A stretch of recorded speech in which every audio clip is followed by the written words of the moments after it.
Hello fragrance fans, it's me Captain Sensible here with a quick review before Mr. Smelly does his video. So the fragrance we're going to be looking at today is Gucci Guilty Absolute by Versace. I like this one, it's quite strong and a bit of an unusual patchouli smell. Unfortunately it kind of gives me a bit of a bad feeling because the word guilty kind of got me thinking about, there was this job I had as a young man and I didn't last long in the job.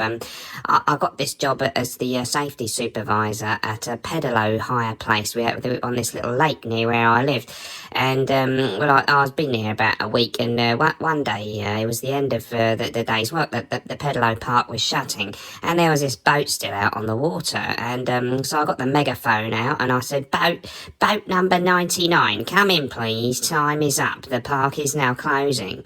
And I kept calling them and they wouldn't come in, so I called over to my manager and I said, I'm having a bit of a trouble here with boat number 99, it won't come in.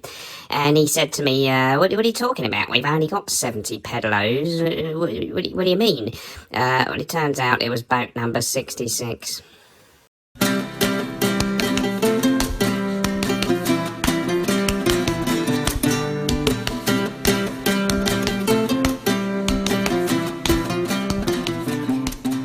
Hello guys, welcome back to the show. Today we're going to be having a look at a fantastic fragrance from one of my new favourite niche brands. This is the brand Swedoft, and the fragrance in question today is Tre Kronor. Now if you like hearing about fragrances like this, don't forget to hit the subscribe button down there and then you won't miss any of my future videos. So Swedoft, a Swedish based perfume brand based down in Helsingborg in the south of Sweden, and this brand have sent me a couple of things over the past few months, and I have, very fortunately for me, been sent these free for review.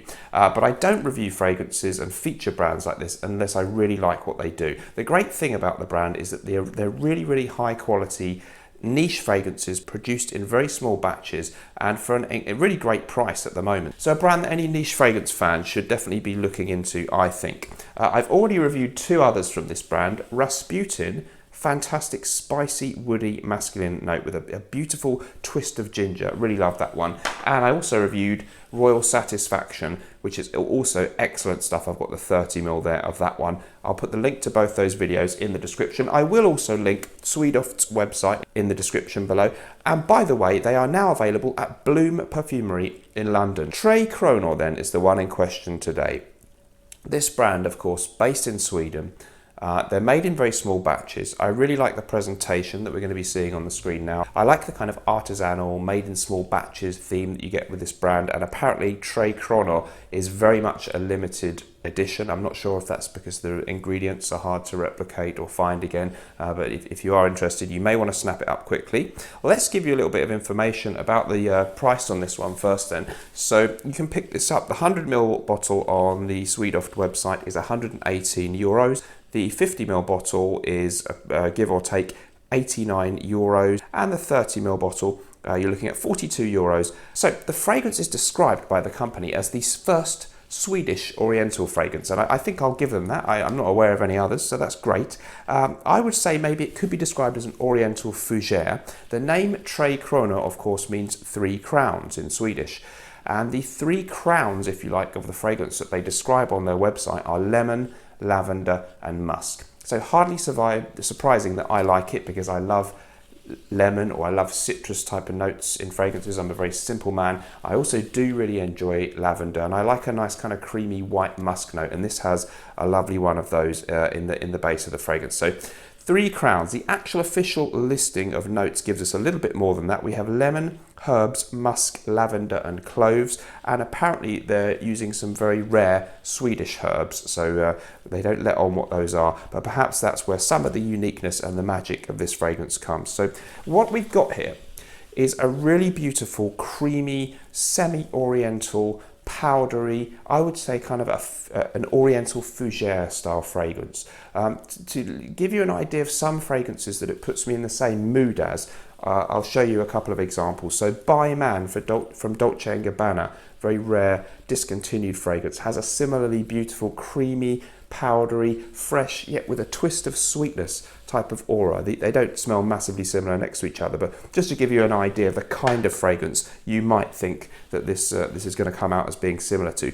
A rare one that not many people talk about here, I've got the vintage Helmut Lang's Eau de Cologne has a similar combination of freshness, spiciness, a bit of a creamy, powdery feel, and a real magic about it. And this one puts me in mind of that one a little bit. Also, Invasion Bar from MDCI would be another one I would put in this kind of creamy, oriental fougere or semi-fougere category. So if you like fragrances like that, I would say this could be a great option.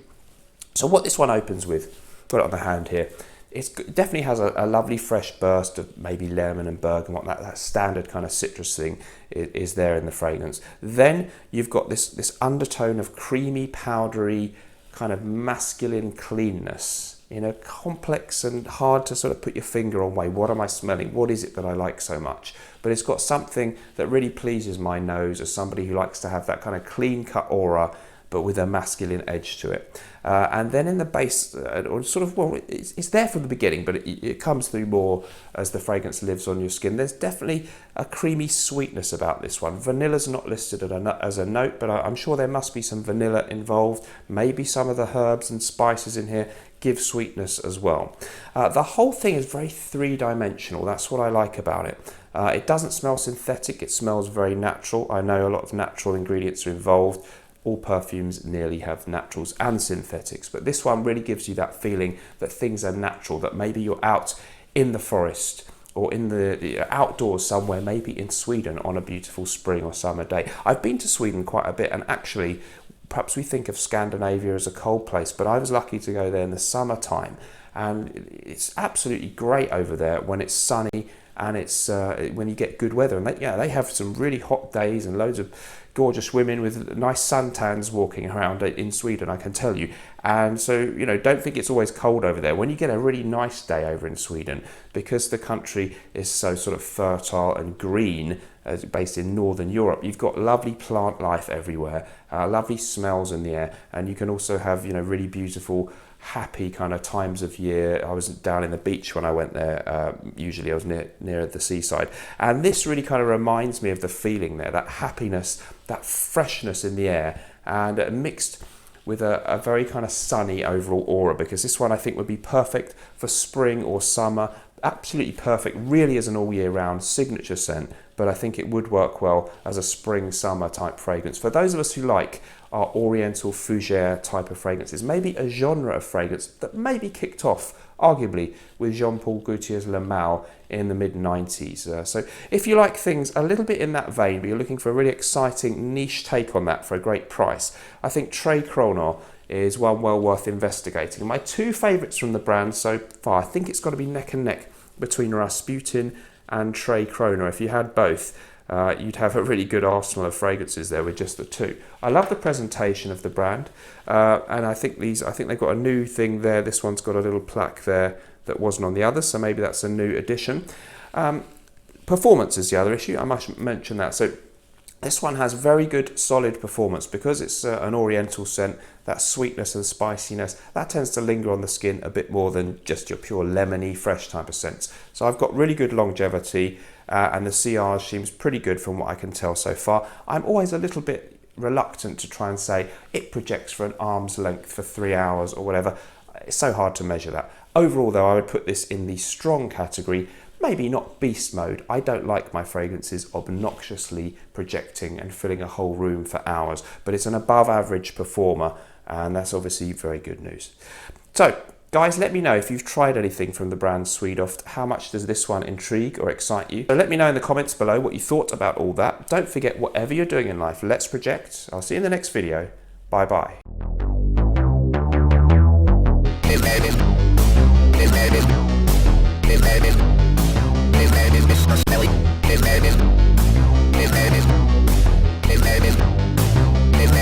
Smelly.